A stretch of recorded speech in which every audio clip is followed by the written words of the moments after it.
இன்றைக்கு பொது காலத்தின் 23ஆம் வாரம் செப்டம்பர் மாதம் 10ஆம் தேதி புதன்கிழமை. இன்று தேவன் நமக்கு தரும் ஜீவநீரூற்றான இறை வார்த்தைகள் புனித லூக்கா எழுதிய நற்செய்தி இயல் 6 இறை வார்த்தைகள் 20 26 முடிய.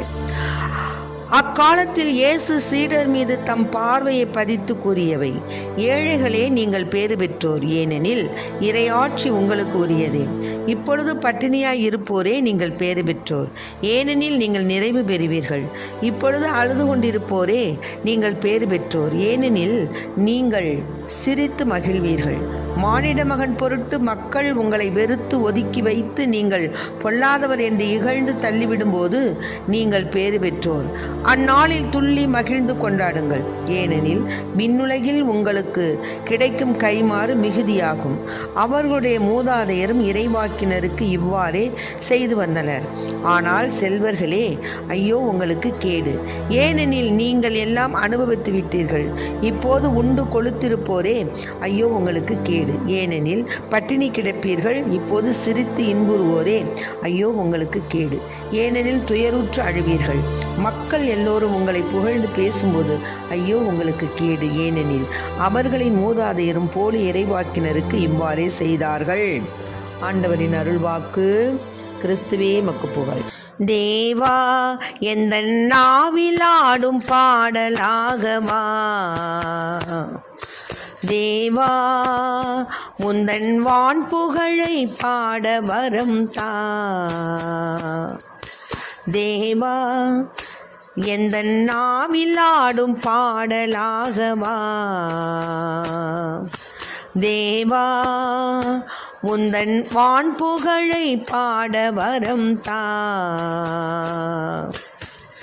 உன் அருள் மேன்மையால் பூமி எங்கும் புன்னகை, உன் புகழ் பாடவே பொங்கி எழும் வல்லமை, மனமாற வாழ்த்த எழும் இறையரசின் வைகரை. தேவா, எந்த நாவிலாடும் பாடலாகவா, நான் எந்த வேலியாக எண்ணலம் கொண்டேன், நீ பூமி எங்கும் வாழும் தென்றலாகினாய். நான் எந்த வேலியாக எண்ணலம் கொண்டேன், நீ பூமி எங்கும் வாழும் தென்றலாகினாய்.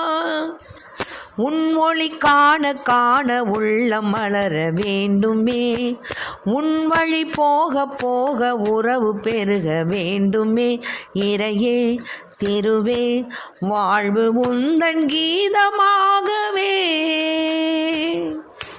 தேவா, எந்த நாவிலாடும் பாடலாகவா,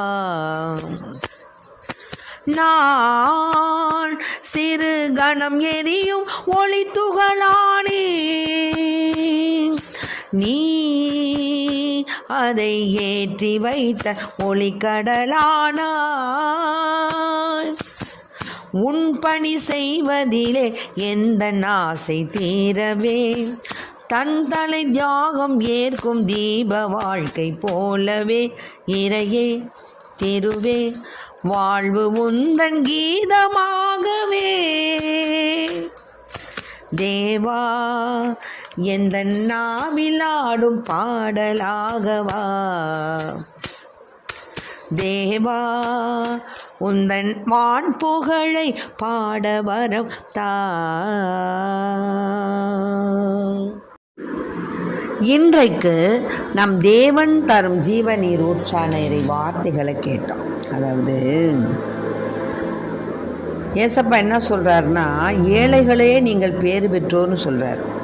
ஏன்னா இறையாட்சி உங்களுக்கு உரியது. ஏன்னு கேட்டோம்னா, ஏழைகளாக இருப்பவங்க தான் எப்போவுமே என்ன செய்வாங்க, இறைவன் மீது ரொம்ப ரொம்ப உறுதியான ஒரு நம்பிக்கையோடு இருப்பாங்க. எப்படியும் தேவன் நம்மளை காப்பாற்றுவார், நமக்கு நல்ல வழி காமிப்பார், இப்போதைய நம்மளுடைய தரித்திரத்தை நீக்கி வறுமையை நீக்கி நமக்கு கொஞ்சம் செல்வ செழிப்போடு நம்ம வாழ்வதற்கு ஏற்ற ஒரு சூழ்நிலையை அமைச்சு கொடுப்பாருன்னு அனுதினமும் என்ன செய்வாங்க, தேவனை நினச்சிக்கிட்டு அவர் மேலே நம்பிக்கையோடு இருப்பாங்க.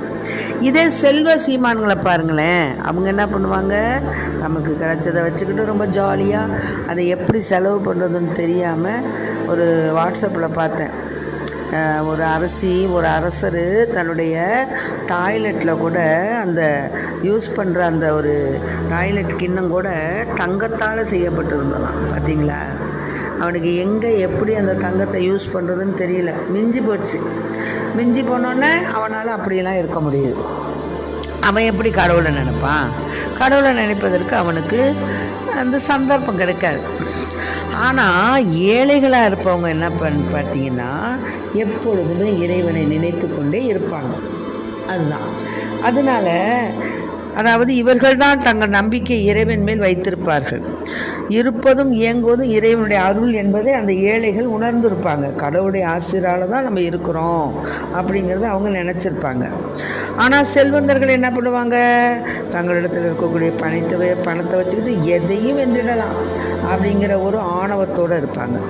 அப்புறம் தான் கற்ற கல்வி, தனக்கு இருக்க அதிகாரம், தாங்கள் சேர்த்து வச்ச சொத்து, இது எல்லாத்தையும் என்ன பண்ணுவாங்க, கடவுளை கூட விலை பேச ஆரம்பிச்சிடுவாங்க. ஏன்னா அவங்கள்ட்ட அவ்வளோ பணம் இருக்குது.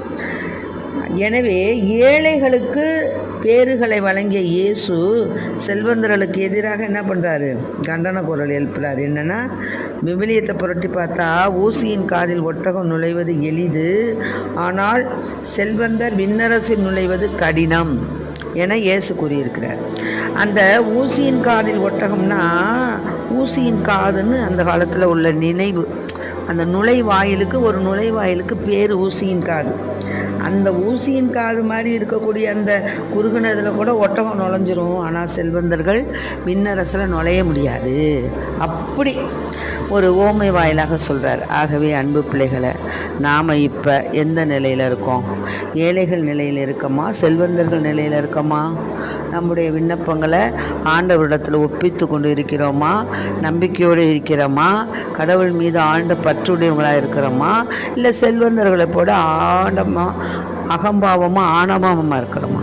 ஆகவே எந்த நிலையில் நம்ம இருக்கிறோங்கிறத சிந்தித்து நாம் இறைவன் பாதம் செல்ல நாம் எப்படிப்பட்டவர்களாக வாழ வேண்டும் என்பதை இறைவனிடம் வரம் கேட்போம். ஆமென். Praise the lord. மரியே வாழ்க.